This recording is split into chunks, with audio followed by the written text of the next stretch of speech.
Kisah Nabi Muhammad SAW, peristiwa kenabian dan turunnya wahyu.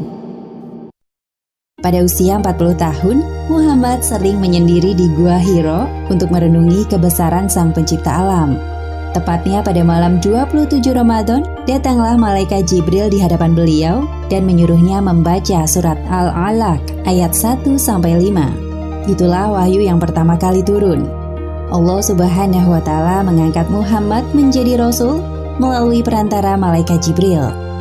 Menuju usia awal kematangan, tepatnya 40 tahun dalam hidupnya, Muhammad menemui kejadian yang tidak biasa. Beliau tidak tahu bahwa hal tersebut merupakan tanda-tanda nubuah atau kenabian. Di antaranya, ketika beliau sedang berjalan, ada sebuah batu yang mengucapkan salam kepadanya.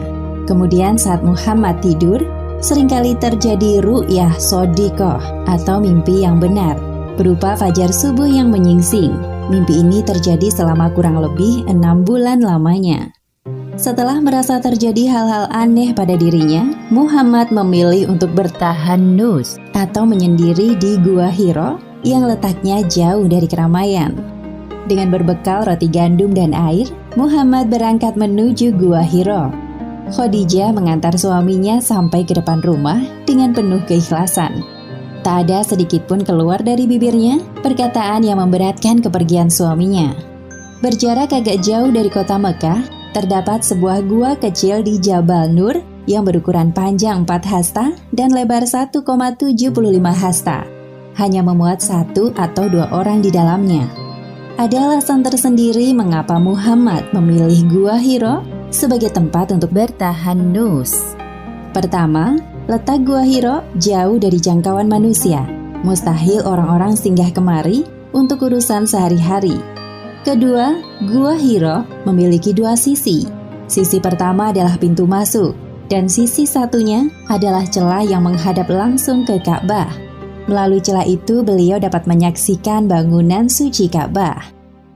Sudah sejak lama Muhammad memikirkan banyak hal. Satu hal yang mengusik pikirannya adalah tentang kekuasaan Tuhan pencipta alam semesta yang tidak terbatas. Untuk apa Dia Allah menciptakan manusia jika mereka hanya membuat kerusakan di bumi? Aku sungguh penasaran, pasti ada tujuan besar di balik ini semua.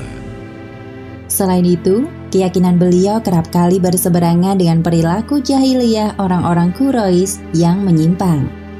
Sebenarnya, aku sadar bahwa perilaku kaumku telah jauh menyimpang dari ajaran Ibrahim. Namun aku juga tidak bisa berbuat apa-apa untuk mereka. Hari ini adalah malam ke-27 bulan Ramadan.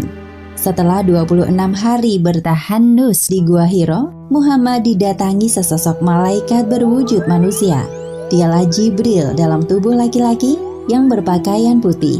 Pada saat itulah Muhammad merasa mimpinya menjadi nyata. Bacalah wahai Muhammad. Aku tidak bisa membaca. Pada saat itu Jibril mendekap beliau dengan erat, seakan-akan ruh mau keluar dari tubuhnya. Kemudian Jibril melepaskan dekapannya dan mengulangi perintahnya lagi. Bacalah wahai Muhammad. Aku tidak bisa membaca. Untuk ketiga kalinya, Jibril mendekap Muhammad sampai dadanya terasa sesak, lalu kembali melepaskannya dan mengulangi perintahnya sekali lagi. Bacalah wahai Muhammad. Aku tidak bisa membaca. Kemudian Jibril melakukan hal yang sama kepada Muhammad, lalu beliau mengubah jawabannya. Bacalah wahai Muhammad. Apa yang harus aku baca? Maka malaikat Jibril membaca surat Al-Alaq ayat 1-5. Bacalah dengan menyebut nama Tuhanmu yang menciptakan. Dia telah menciptakan manusia dari segumpal darah. Bacalah, dan Tuhanmu lah yang maha pemurah, yang mengajar manusia dengan perantara kalam. Dia mengajar kepada manusia apa yang tidak diketahuinya. Ayat pertama surat Al-Alaq menyampaikan perintah kepada Muhammad untuk menjadikan Al-Quran sebagai pedoman hidup manusia. Setelah menyampaikan wahyu, tiba-tiba Jibril menghilang dari tempatnya. Muhammad yang menyadari ketidakhadiran Jibril merasa ketakutan. lalu beliau langsung berkemas untuk pulang. Beliau masih merasa ketakutan dan tidak menyangka telah melewati peristiwa aneh yang akan merubah hidupnya. Muhammad turun dengan cepat dari gunung dan melewati padang pasir luas. Tiba-tiba terdengar suara dari langit. Wahai Muhammad, engkau adalah utusan Allah. Aku adalah Jibril.